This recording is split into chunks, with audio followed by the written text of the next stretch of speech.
One aspect of Americanah that stuck out to me was how similar identity and reputation are. In foreign environments, much like America was to Ifemelu, people cling to what is considered normal in that culture. There are many characters in Americanah that do this as well. They want their reputation to change, altering their original identity in the process. Shaping your identity in this matter is to conform to a society and their class system, almost proving that whatever socioeconomic hierarchies are in power of a country deserve to be at the top, and outsiders should just try to be more like them.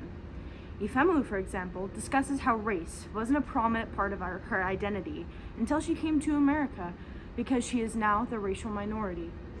This concept was surprising to me to think about because, as a white American, I have not considered the perspective of how your racial identity is viewed in different countries in the world, and how one may feel like certain parts of who they are stand out more when surrounded by those who do not share the same traits. Ifemelu's experience in the U.S. as a black woman influences other parts of her identity as well. She has a very difficult time gaining respect from white people she is surrounded with in America, who undermine her intellect. One example of this is seen in her search to get a job, and not even a good job, mind you. She is spoken to as if she cannot understand English, as if her racial status somehow makes her less qualified to work minimum wage service jobs at that. This greatly affects her self-worth and sparks her desire to act more American, for the approval and praise of those around her.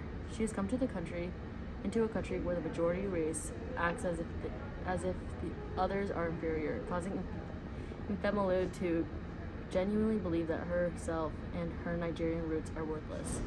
Another source of identity for Ifemelu drives from the relationship she has formed throughout the progression of the novel. In her relationship with Kurt, her first boyfriend when in America, she notices how much she's changed to adapt to American culture. Initially, this change makes her happy because she was coerced into believing that American standards and cultural norms are better. Because of the praise and attention she received from Kurt, she ignores the problematic fetishization of her, as well as throwing away her own culture. With another boyfriend of Ifemelu's named Blaine, she's treated much better than she was with Kurt. She is viewed as a passionate, intelligent social activist because of her passion with her blog. However, this activism and blog, though it initially brought them together, was their downfall because of her shift in focus more into her work than her relationship with Blaine. This resulted in her not falling for Blaine as hard as she did for Kurt, or, of course, for Obinze.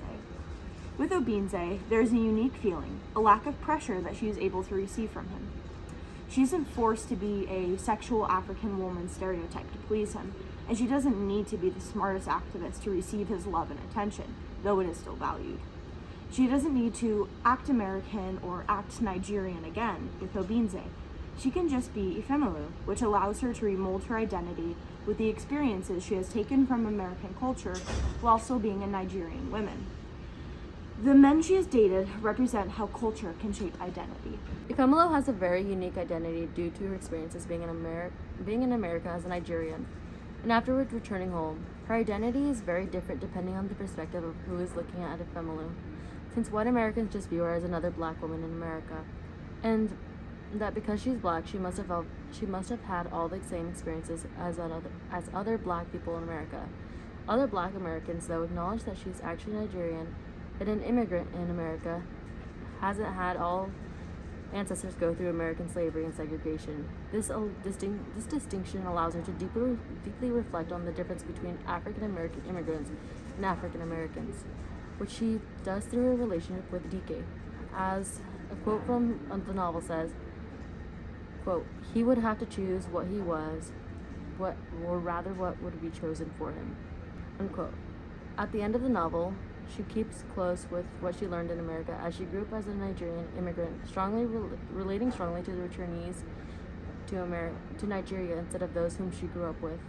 Her dynamic residence throughout Nigeria and America caused the culture she's experienced to become a part of her, melting together to shape her identity at the end of the novel, not as a Nigerian woman who left her home country, not as an Americana infatuated with Western culture, but simply as Ifemelu.